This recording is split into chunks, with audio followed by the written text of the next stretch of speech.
enemy is dead. Hello everyone!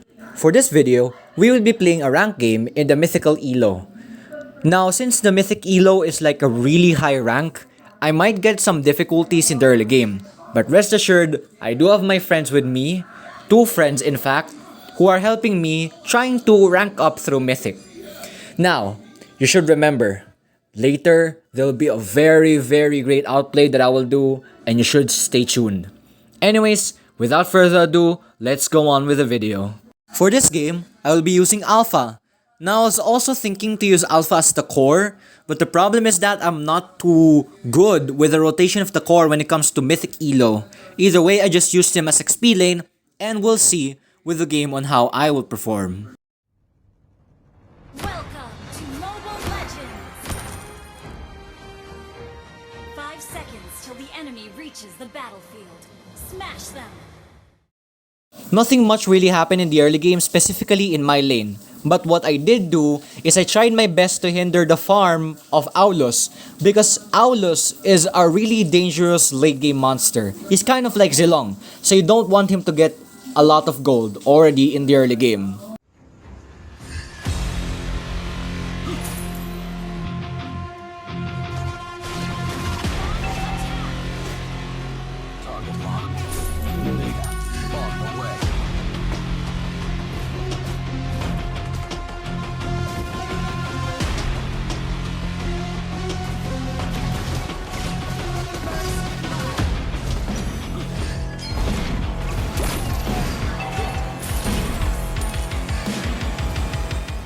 If you were to look at the map, before I killed the Aulus, the Lilia died, and the Harley was at the top lane going to a fight against our Ling. The Rafaela though cannot be seen, but the Rafaela isn't of any threat to me, so I just continued pushing until I got the most gold from the turret.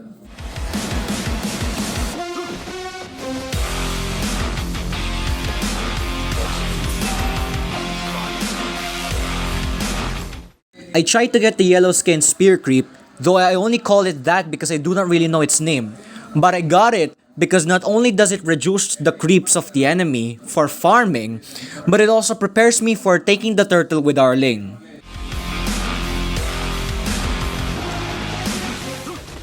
As the alpha or as the fighter of the team, I try to protect the turtle from enemy taking. But unfortunately, the Harley was able to go through and took the turtle.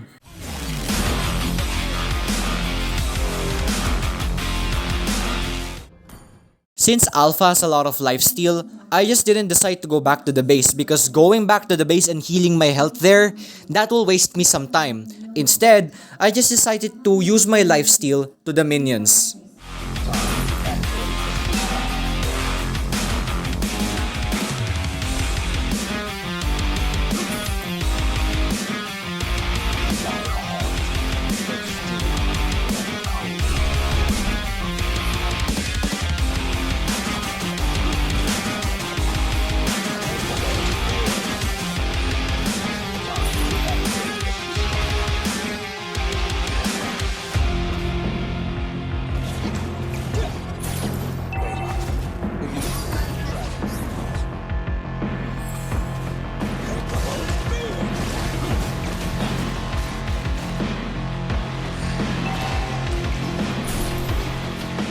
With Alpha, you have to be very confident because nobody could even put up a fight with Alpha in the early game. Maybe Thamus, but a little bit. Once upon a time, I was able to fight against the Thamus in my XP lane. And then what happened? The Thamus lost. That's just how good Alpha is now.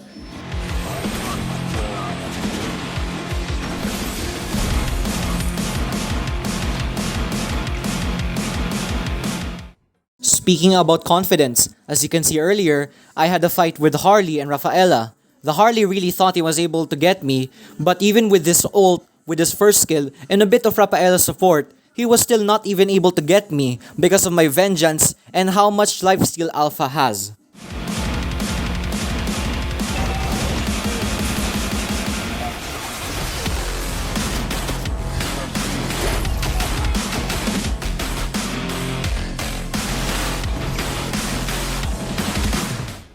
As you can see, The Hardy got a triple kill. One of the people who died was the Ling, which is our jungler. That means that's also a secure turtle for them. That is a big advantage for the enemy. But you will see later on how much we turn around the game.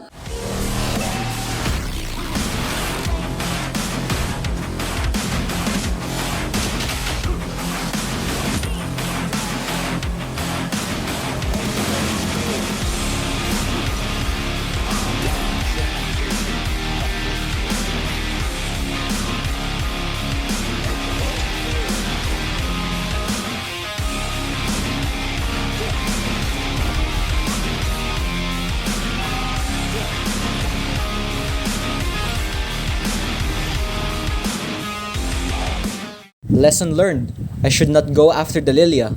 Because not only does the Lilia have a lot of damage, but at the same time, Lilia has that ulti which makes her not only go back to her original place, but it also gives her back much more health.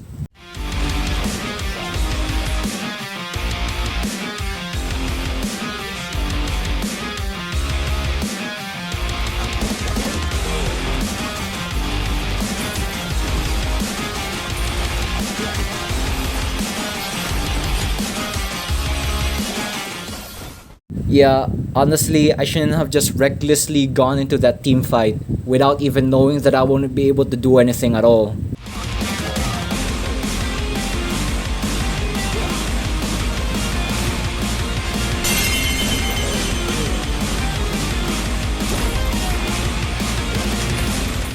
Despite me being in low health and the Aulus at the same time using his Inspire for more damage, I just had Vengeance, which is why I was able to counter him. Fortunately though, their Harley was just so powerful to the point that I couldn't handle him. At this point, this may be the start of their downfall because of how they were getting a bit arrogant because of their advantage.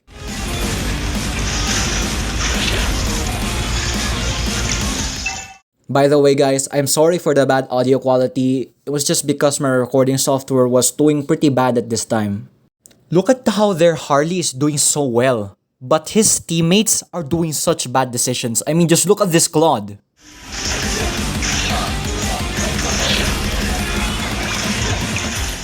Remember that if in the late game, mostly if you're squishy, an MM in general, or one of the cores which are squishy, even if you're the support, please do not go by yourself.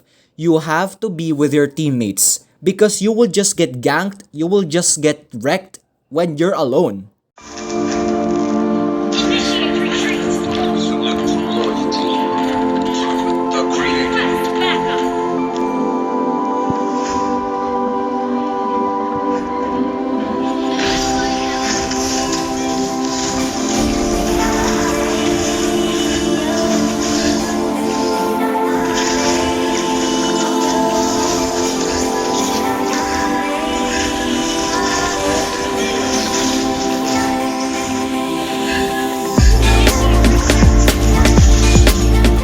Reminder that if you're taking the Lord, you always have to be mindful of the bushes. I saw at the top right of my screen a Claude going to the bush.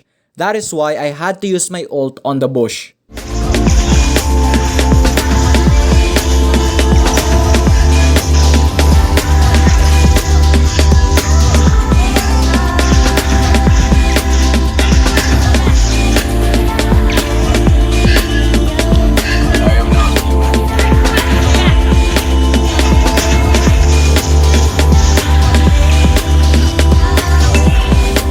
Honestly, as I'm editing right now, it's really frustrating to see me miss the ult like that. I mean, I could have made a better play and I could have even stopped the Harley.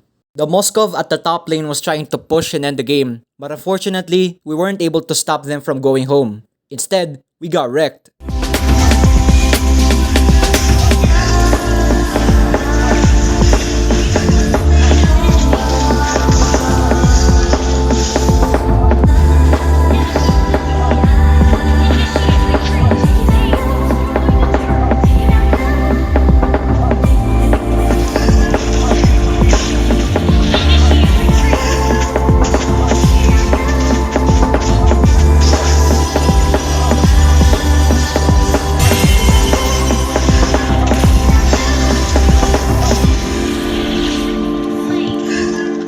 Despite them taking the Lord, we were at least able to take 3 of them, which is why we were able to push despite them having the Lord. If you're someone who is tanky and has a lot of sustain, you should just tank the damage from the Lord. That will make more minions and also be able to make you push better.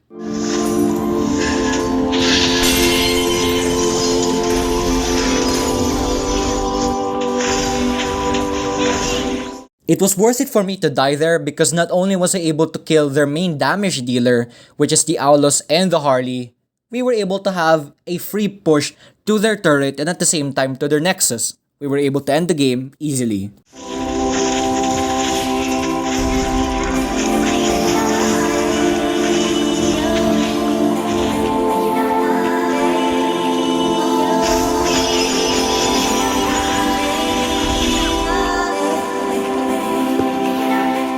And that's all for this video, guys. Thank you guys so much for watching. Tomorrow, episode 5 of Coming From The Bottom series will be released. And that's all that I could say.